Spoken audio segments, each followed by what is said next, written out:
buenos días, mi nombre es Damari Mejía y junto a mí se encuentra mi compañera Yajaira Morán. En esta presentación abordaremos uno de los principios biológicos más fundamentales para la vida en nuestro planeta, la cual es el mecanismo de la fotosíntesis en su fase quimiosintética, también conocida como el ciclo de Calvin o como las reacciones independientes de la luz.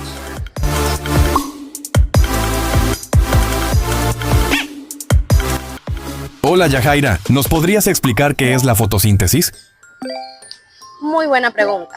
La fotosíntesis es el proceso mediante el cual los organismos vegetales convierten dióxido de carbono y componentes portadores de hidrógenos en glucosa. Este proceso consta de dos fases principales, las cuales son las reacciones dependientes de la luz y las reacciones independientes de la luz, la cual es nuestro tema central del día de hoy. La fase quimiosintética constituye la segunda fase de la fotosíntesis. A diferencia de la fase lumínica, que captura energía solar, esta fase es independiente a la luz y ocurre en el estroma de los cloroplastos. Según OpenStax, en el año 2024, las reacciones del ciclo de Calvin usan la energía almacenada de las reacciones dependientes de la luz para formar glucosas y otras moléculas de carbohidratos. Recordemos que el ciclo de Calvin consta de tres principales fases. Por supuesto, entre las tres principales fases vamos a encontrar lo que es la fase número 1, fijación del carbono, fase número 2, reducción y la fase número 3, regeneración, que lo vamos a ver detalladamente a continuación. Fase 1, fijación del carbono. La primera fase del ciclo comienza cuando el dióxido de carbono, CO2, entra a la hoja a través de los estromas. En el estroma del cloroplasto, cada molécula de CO2 se combina en una molécula de RUBP, gracias a la enzima de los Rubisco, que actúa como pegamento molecular que permite unir carbono a la estructura de la planta. Este proceso genera 6 moléculas de 3-PGA, un compuesto de 3 carbonos que servirá como base para la formación de azúcares. En esta etapa, la hoja está literalmente capturando carbono del aire. Aunque el proceso sucede en algo microscópico, es esencial porque de aquí depende toda la energía química que la planta podrá almacenar. Fase 2. Reducción. En la fase de reducción, las moléculas de 3-PGA formadas anteriormente reciben energía química proveniente de ATP y electrones de NADPH, ambos producidos durante la fase lumínica de la fotosíntesis. Gracias a esta energía, el 3-PGA se transforma en gliceraldehído 3-fosfato, o más conocido como G3P, un azúcar de 3 carbonos más estable y utilizable por la planta. Se generan 6 moléculas de G3P, que representan el primer producto químico almacenable de este ciclo. Este paso es crucial porque convierte el carbono capturado en una forma de energía química que puede servir para construir glucosa, sacarosa y otros carbohidratos. Aquí podemos imaginar la hoja funcionando como una pequeña fábrica, donde la energía de la luz ya capturada se utiliza para transformar materia inorgánica en materia orgánica. Y por último, tenemos la fase 3, regeneración del RUBP. En la fase final de las 6 moléculas de G3P producida, una se dirige hacia la síntesis de la glucosa y otros azúcares que servirán como alimento para la planta y eventualmente para otros seres vivos. Las 5 moléculas restantes se reorganizan mediante el gasto adicional de 3 moléculas de ATP para regenerar RUBP, la molécula inicial que permitiría que el ciclo continúe de manera indefinida. Esta regeneración asegura que la planta pueda seguir capturando CO2 y produciendo energía química constantemente. Es una fase que refleja la eficiencia de la naturaleza. Nada se desperdicia y cada molécula tiene un propósito, mostrando cómo procesos microscópicos sostienen la vida del ecosistema enteros y proporcionan oxígeno y alimento a todos los seres vivos. A continuación, les explicaré un ejemplo práctico con las 3 fases del ciclo de Calvin. Fase 1. Fijación de carbono.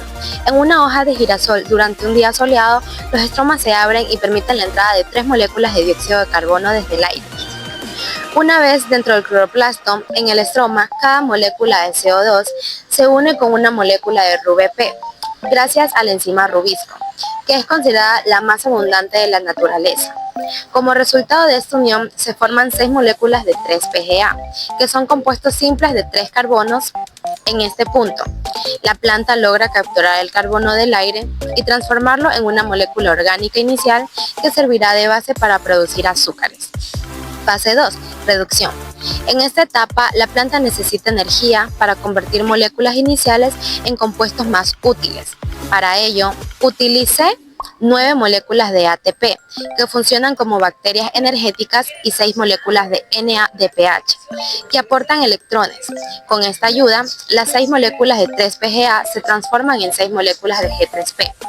El G3P es muy importante porque es un compuesto versátil. A partir de él, la planta puede fabricar glucosa, almidón, celulosa, grasas o incluso aminoácidos. Aquí se evidencia cómo la energía obtenida en la fase lumínica se invierte en la construcción de materia orgánica. Fase 3. Regeneración del RuBP.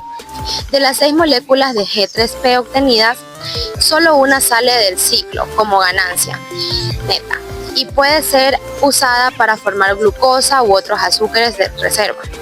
Las 5 moléculas restantes se organizan con la ayuda de 3 ATP adicionales para regenerar el RuBP, lo que permite que el ciclo vuelva a comenzar. Este proceso de regeneración es esencial, porque sin RuBP no habría receptor para fijar nuevas moléculas de CO2 y el ciclo se detendría. De esta manera, el ciclo de Calvin se mantiene funcionando de manera continua, asegurando la producción constante de materia orgánica que alimenta al girasol y en la última instancia a todos los organismos que dependen de él. Regulación por luz. La investigación de Frontiers in Plant Science en el año 2021 revela que el ciclo de Calvin-Benson-Basham está regulado por mecanismos complejos que incluyen abundancia enzimática, concentraciones de metabolitos intracelulares, cofactores energéticos y modificaciones posttraduccionales enzimáticas que dependen de condiciones externas como la intensidad y calidad de la luz. Otro punto importante en este tema es la localización enzimática, la cual un descubrimiento fascinante es la canalización de metabolitos. Según Jung, Arial y Morgan 2021, las enzimas del ciclo de Kelvin pueden beneficiarse de la reproducción de cofactores energéticos de las reacciones de la luz, que ocurren alrededor de la membrana tilacoidal, y pueden interactuar rápidamente con el sistema tiorredoxina-ferredoxina. Esto significa que las enzimas se organizan estratégicamente para maximizar la eficiencia. Y por último, diferencias en plantas C3 versus C4. Investigaciones recientes de Burgess y Wang en el año 2023 muestran que no todos los Calvin son iguales. Existe un control diferencial del ciclo Calvin en plantas C3 versus C4. Esta investigación demuestra que las estrategias de mejora fotosintética que funcionan en plantas C3 no necesariamente aplican a plantas C4.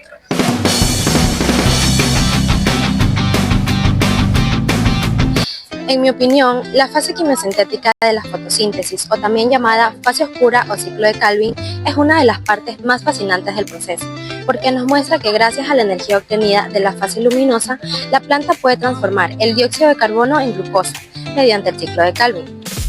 Esto me parece un proceso muy fundamental porque permite convertir compuestos inorgánicos en orgánicos que sirven de alimento no solo para las plantas, sino para casi todos los seres vivos. Es impresionante cómo estas reacciones sostienen la vida en la Tierra. Mi conclusión: después de estudiar este proceso, lo que más me impresiona es cómo la naturaleza resolvió un problema tan complejo de una manera tan precisa. El ciclo de Kelvin no solamente es un mecanismo químico, es como una fábrica microscópica que trabaja para producir el alimento de la vida en nuestro planeta. Me hace sentir en lo frágil y lo poderosa que es la fotosíntesis, que algo tan pequeño como una molécula de CO2 en una hoja depende de la existencia de bosques, los cultivos y hasta de nuestra respiración. Personalmente me deja una enseñanza que la eficiencia y la cooperación son claves no solamente en la biología, sino también en la forma en la que nosotros como sociedad enfrentamos al cambio climático. El mecanismo de la fase quimosintética nos recuerda que a partir de las reacciones invisibles dentro del cloroplasto se construyen todas las bases de la vida en la Tierra. Cada molécula formada es un testimonio de la perfección de la naturaleza. Es un proceso sencillo pero esencial que sostiene a la biosfera. La fase quimosintética es el motor silencioso que sostiene la vida en nuestro planeta. Gracias por su atención.